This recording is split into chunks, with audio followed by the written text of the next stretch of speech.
Assalamualaikum warahmatullahi wabarakatuh. Alhamdulillahirabbil alamin wa bihi nasta'inu ala umurid dunya waddin wassalatu wassalamu ala asrofil anbiya'i wal mursalin wa ala alihi wa ashabihi ajma'in. Rabbi shrahli sadri wa yassirli amri wahlul 'uqdatam min lisani yafqahu qawli ya fattahu ya alim. Amma ba'du. Selamat pagi anak-anakku semuanya. Apa kabar? Mudah-mudahan kita selalu dalam keadaan sehat walafiat serta senantiasa dalam lindungan Allah Subhanahu wa taala. Amin ya robbal alamin. Anak-anakku yang Bapak banggakan, berjumpa lagi dalam program acara belajar dari rumah atau BDR, pembelajaran jarak jauh untuk pelajaran pendidikan agama Islam dan budi pekerti bersama Bapak. Masih ingat Bapak? Iya, betul. Nama Bapak adalah Diki Noviana Rahman Hakim. Ya, Bapak merupakan guru di SDN Keramat 1 Kota Cirebon sebagai guru PAI. Ya. Anak-anakku yang Bapak banggakan, sekarang kita masih dalam masa pandemi COVID-19, di mana Bapak tidak bosan-bosan untuk selalu mengingatkan kepada kalian semuanya, karena dengan cara menerapkan protokol kesehatan inilah kita dapat memutus mata rantai penyebaran COVID-19 ini. Ya. Maka dari itu Bapak tidak bosan-bosan, akan selalu terus mengingatkan bukan hanya kepada kalian, tetapi kepada siapapun, kepada seluruh masyarakat yang menonton video ini agar senantiasa menerapkan protokol kesehatan. Ya, yang pertama yaitu gunakan masker atau selalu menggunakan masker ketika kita akan keluar rumah dan ketika kita akan bepergian. Jangan lupa selalu menggunakan masker dan pergunakan masker dengan baik dan benar, yaitu menutup hidung dan mulut. Terus yang selanjutnya yaitu rajin mencuci tangan. Ya, harus rutinitas dalam mencuci tangan di air mengalir dan menggunakan sabun sesuai dengan anjuran WHO. Ya, terus kalau tidak ada air atau sabun, barulah kita bisa menggunakan hand sanitizer. Ya. Nah, terus yang selanjutnya yaitu menjaga jarak. Ya, menjaga jarak minimal 1 atau 2 meter dengan orang yang ada di sekitar kita. Ketika kita di tempat umum, misalnya di pasar atau di mall atau di halaman bermain dengan teman-teman, itu senantiasa menjaga jarak. Terus yang selanjutnya hindari kerumunan. Nah, kita harus menghindari kerumunan untuk mencegah penyebaran virus corona ini. Apalagi kita mengadakan kerumunan, oh itu tidak boleh. Contohnya mengadakan pesta ulang tahun, nggak boleh, jangan ya. Terus yang selanjutnya jaga kebersihan lingkungan kita, lingkungan rumah, kamar, halaman, lingkungan masyarakat. Ya, lingkungan sekolah, kalau nanti kita sudah berangkat sekolah, kita harus jaga kebersihan, karena menjaga kebersihan itu sebagian dari iman. An-nadzafatu minal iman, itu sesuai dengan sunnah Rasul ya itu. Dan yang terakhir, yang paling terpenting adalah kita mendekatkan diri kepada Allah, yaitu dengan cara berdoa, memohon kepada Allah agar virus corona ini, wabah ini, pandemi ini cepat berakhir dan kita bisa beraktivitas seperti sedia kala. Ya, baiklah anak-anakku yang Bapak banggakan, sebelum pembelajaran dimulai, mari kita awali dengan berdoa dulu bersama-sama. Mari kita berdoa. Ya, ikuti Bapak. A'udzu billahi minasyaitonir rajim. Bismillahirrahmanirrahim. Raditu billahi rabba wa bil islami dina wa bi Muhammadin nabiyya wa rasula rabbi zidni ilman warzuqni fahman. Amin ya robbal alamin. Mudah-mudahan dengan kita awali berdoa sebelum belajar ini, ilmu yang akan kita dapatkan nanti ke depan dalam pembelajaran materi hari ini menjadi ilmu yang bermanfaat bagi kita semua, baik di dunia maupun di akhirat kelak. Amin ya robbal alamin. Baiklah anak-anakku yang Bapak banggakan, yang soleh dan soleha, sekarang silakan dipersiapkan alat belajarnya ya, mulai dari buku tulisnya, juz amma, karena ini pembelajaran PAI jadi kita menggunakan juz amma. Kalau tidak ada juz amma boleh menggunakan Al-Quran. Terus pensilnya juga. Nah, yang terakhir jurnal, atau nanti ada mungkin dari guru PAI tugas di buku tulis atau apa ya. Anak-anakku yang soleh dan solehah, mari kita literasi itu membaca surat Al-Lahab dulu ya bersama-sama. Silakan dibuka juz amanya, kita membaca bersama-sama. A'udzu billahi minasyaitonir rajim. Bismillahirrahmanirrahim.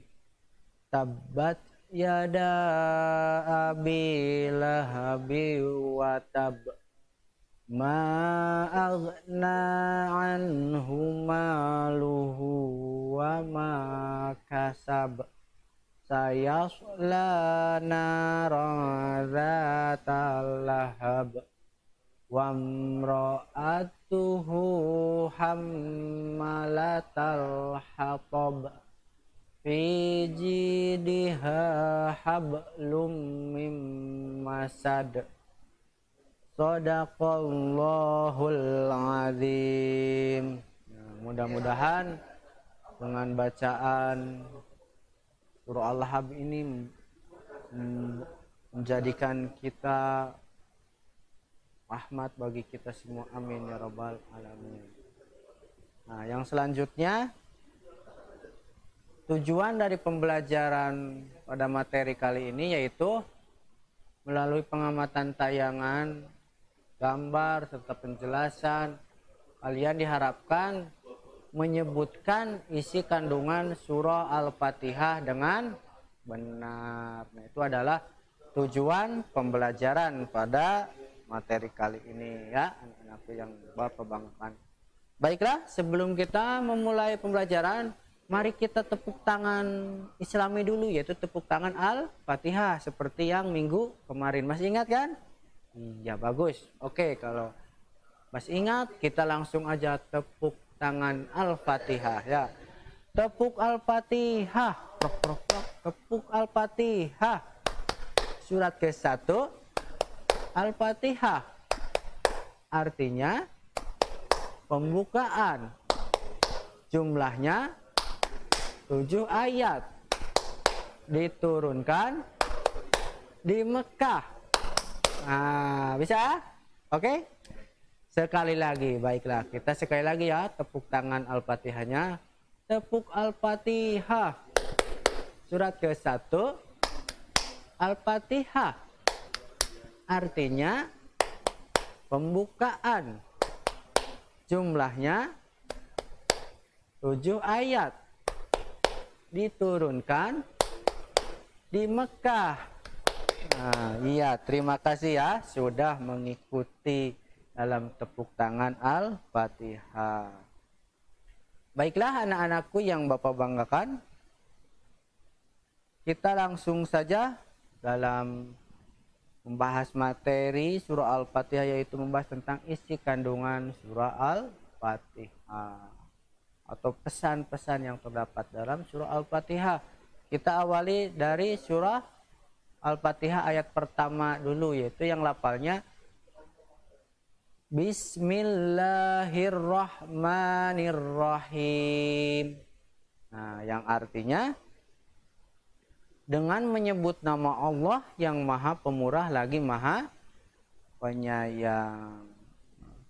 Jadi di ayat pertama ini atau bacaan basmalah ini, Bismillahirrahmanirrahim ini harus kita bacakan sebelum makan atau sebelum bepergian, sebelum memakai pakaian, atau sebelum melakukan segala aktivitas yang baik. Kita awali dengan membaca basmalah atau Bismillahirrahmanirrahim.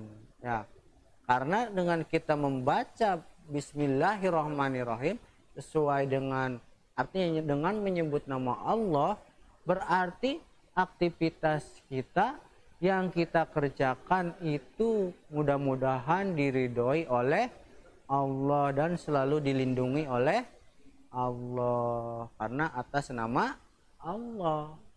Terus ayat kedua yang lafalnya Alhamdulillahi Rabbil Alamin. Nah, ini sebagai bentuk rasa syukur kita kepada Allah, sebagai pujian bagi Allah ya atas apa yang kita dapatkan. Makanya kita senantiasa mengucapkan hamdalah atau alhamdulillahirabbil alamin setelah kita selesai makan, tadi diawali dengan basmalah, berarti diakhiri dengan hamdalah. Setelah bepergian, setelah sampai, tadi diawali dengan basmalah, diakhiri dengan alhamdulillah, karena kita mengucapkan rasa syukur kita kepada Allah Subhanahu wa taala yang telah memberikan kepada kita berupa kenikmatan. Kalau di dalam perjalanan berupa keselamatan kita, ketika kita makan mendapatkan kenikmatan. Jadi ucapan alhamdulillahirabbil alamin itu sebagai ungkapan rasa syukur, pujian kita kepada Allah Subhanahu wa taala, Tuhan semesta alam. Selanjutnya di ayat ketiga yaitu Ar-Rahmanir-Rahim. Nah, ini merupakan atau terdapat di Asmaul Husna Ar-Rahman dan Ar-Rahim. Ar-Rahman artinya yang maha pengasih, Ar-Rahim artinya yang lagi maha penyayang. Jadi Allah itu mengasihi semua makhluknya dan menyayangi hamba-hambanya. Nah, jadi dengan Ar-Rahmanir-Rahim ini kita tahu bahwa Allah itu maha pengasih kepada seluruh makhluknya dan Ar-Rahim dan menyayangi semua hambanya ya. Terus ini adalah contoh sifat Ar-Rahman Allah atau maha pengasih Allah. Allah mengasihi seluruh makhluk-makhluknya. Makhluk itu ciptaan, planet, bumi, manusia, tumbuhan, hewan, semuanya ciptaan Allah, Allah kasihi. Bukan hanya orang muslim atau orang Islam, tetapi non muslim. Semua manusia Allah kasihi dengan apa? Dengan jelas yang sudah diberikan oleh Allah berupa udara, pohon, makanan, itu kan semua dari Allah sebagai bentuk rasa kasih Allah kepada kita semua. Jadi Allah itu maha mengasihi bukan hanya kepada kita sebagai umat Islam, tetapi kepada seluruh manusia, kepada seluruh makhluknya, seluruh ciptaan yang Allah kasihi. Contohnya pohon, Allah kasihi dengan cara diberi air, hujan. Nah, kalau tidak ada air kan kekeringan, kita juga tidak bisa minum, pohon juga mati. Terus hewan-hewan juga mati kehausan, kelaparan karena tidak ada makanan. Itu sebagai bentuk rasa kasihan nih Allah kepada kita sebagai makhluknya. Nah, yang selanjutnya yaitu contoh dari bentuk Ar-Rahim atau kasih sayang Allah kepada kita semua ya, yaitu dengan kita bisa sholat, kita bisa melaksanakan sholat, membaca Al-Quran, ngaji, terus bersedekah juga, zakat, kita berpuasa, ya, menahan lapar, haus, dan dahaga, terus kita dengan melaksanakan ibadah haji itu sebagai bentuk dari kasih sayang yang telah Allah berikan kepada kita. Kita timbal baliknya yaitu dengan cara menerapkan atau melaksanakan segala perintah dari Allah Subhanahu wa taala.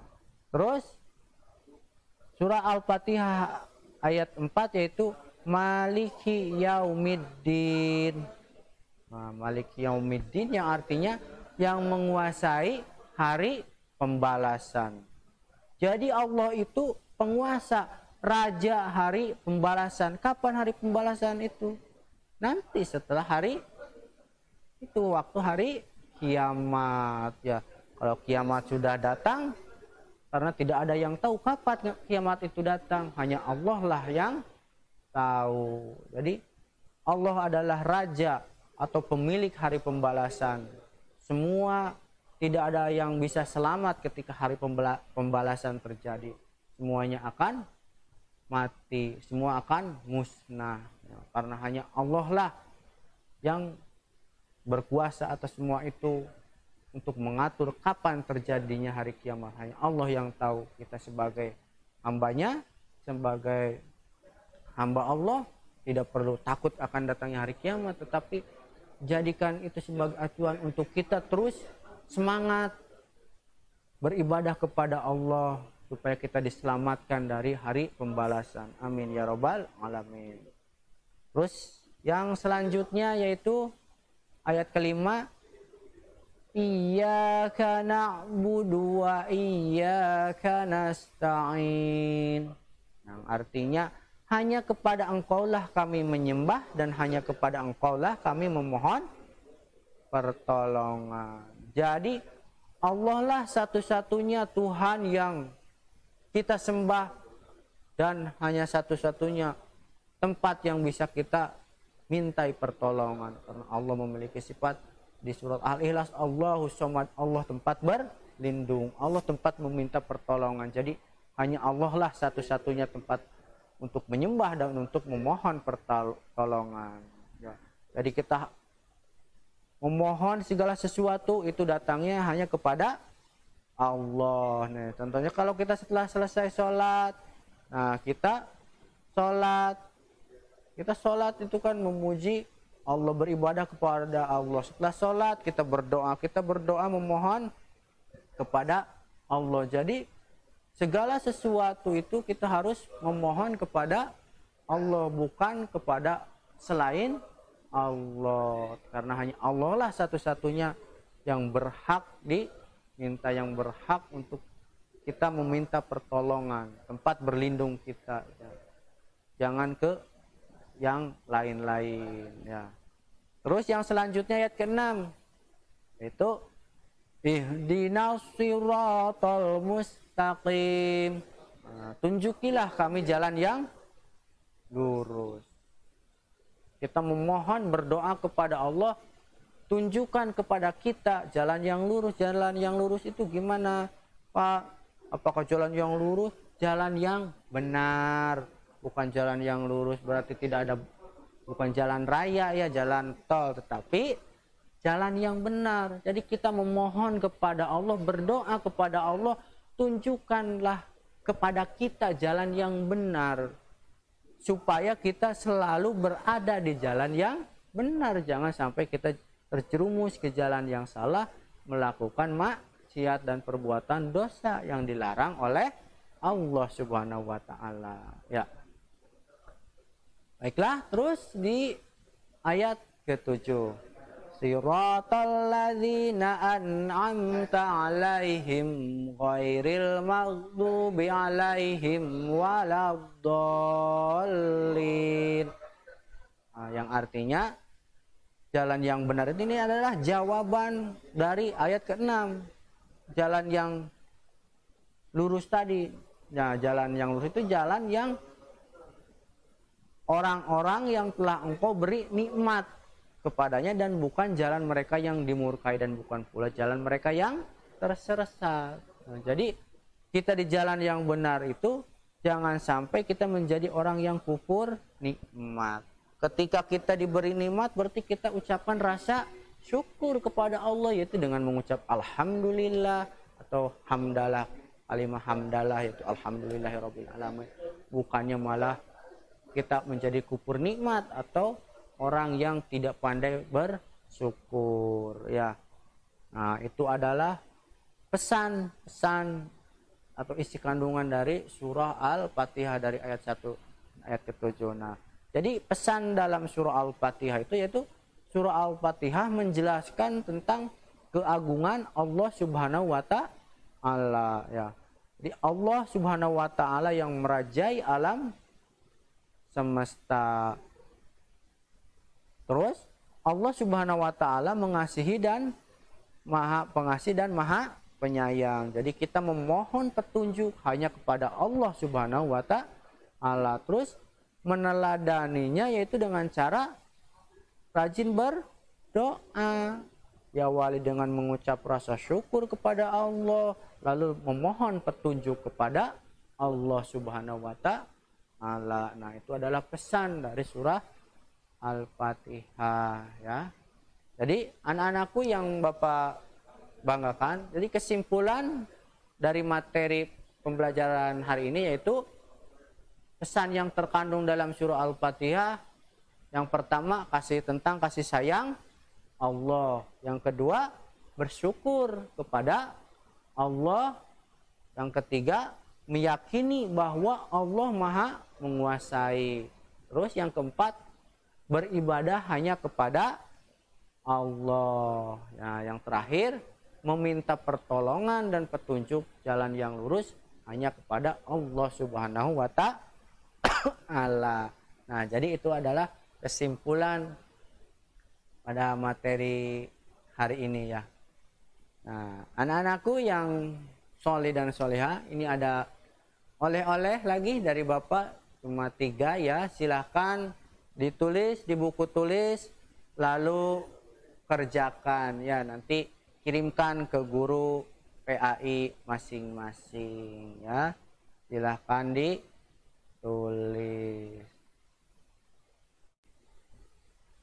ya. Alhamdulillahirabbil alamin, anak-anakku yang Bapak banggakan, kita sudah sampai ke penghujung materi pada pembelajaran hari ini ya. Mari kita tutup pembelajaran hari ini dengan ucapan hamdalah alhamdulillahirabbil alamin, dengan membaca doa sudah belajar, yaitu Allahumma arinal haqqa haqqa warzuqna tiba'ah wa arinal batilah batilah warzuqna ijtinabah. Amin ya robbal alamin. Bapak mohon maaf atas segala kekurangan pada penyampaian materi kali ini. Kita tutup pembelajaran hari ini dengan bacaan hamdalah alhamdulillahirabbil alamin. Wastabikum kasiron. Akhirul kalam. Wassalamualaikum warahmatullahi wabarakatuh.